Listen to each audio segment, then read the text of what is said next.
Assalamualaikum warahmatullahi wabarakatuh. Eh,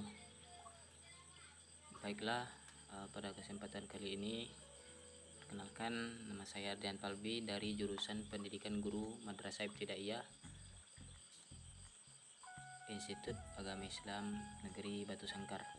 Dimana di sini saya ingin menjelaskan beberapa konsep ataupun materi serta permasalahan yang terjadi pada perkembangan seorang anak. Baiklah, kita mulai. Yang pertama itu dari metode, yang mana kami memakai metode menurut Santro dalam bukunya Retno Pangestu. Perkembangan merupakan bagian dari perubahan yang dimulai dari masa konsepsi dan berlanjut sepanjang rentang kehidupannya. Bersifat kompleks karena melibatkan banyak proses seperti biologis, kognitif, dan sosio-emosional. Kemudian Chaplin menjabarkan perkembangan sebagai perubahan yang terjadi pada organisme dari lahir sampai mati. Adanya pertumbuhan dan perubahan integrasi jasmani ke dalam fungsional dan munculnya kedewasaan. Kemudian mengenai analisis perkembangan anak sekolah dasar, dilihat dari 7 aspek perkembangan menggunakan metode penulisan kualitatif deskriptif dengan mengumpulkan data melalui wawancara. Dalam aspek perkembangan dapat diartikan sebagai proses perubahan kuantitatif dan kualitatif, di mana individu dalam rentang kehidupannya mulai dari masa konsepsi, masa bayi, masa kanak-kanak, masa remaja, sampai masa dewasa. Perkembangan individu merupakan integrasi dari beberapa proses, yakni biologis, kognitif, dan sosio-emosional. Ketiga proses ini saling berhubungan dan saling mempengaruhi.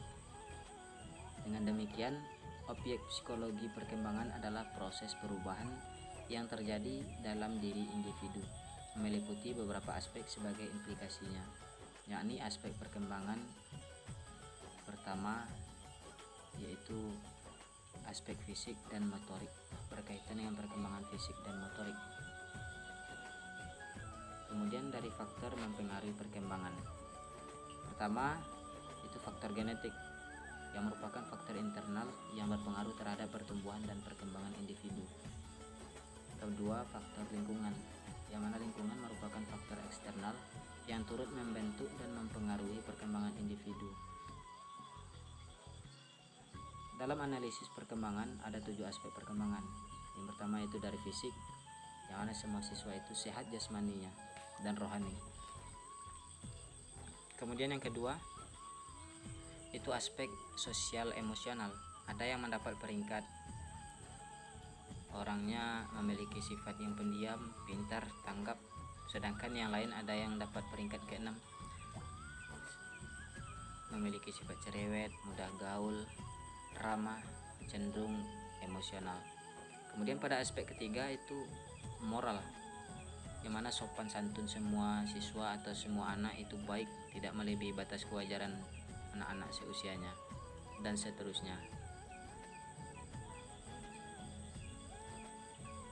Kemudian dalam aspek kepribadian di bidang seni, siswa kognitifnya biasa-biasa saja, tidak pandai kurang, mempunyai kelebihan di bidang akademik tetapi mempunyai kelebihan di bidang non akademik seperti di bidang seni. Kemudian terakhir itu ada aspek bahasa, yang mana semua anak menggunakan bahasa yang baik, terbukti dengan semua anak tidak ada yang tunawicara. Mungkin sekian penjelasan teori atau metode dari saya. Lanjut, saya akan menampilkan beberapa video bagaimana interaksi antara beberapa orang anak dalam waktu istirahat dan waktu bermain di saat libur di rumah. Assalamualaikum warahmatullahi wabarakatuh.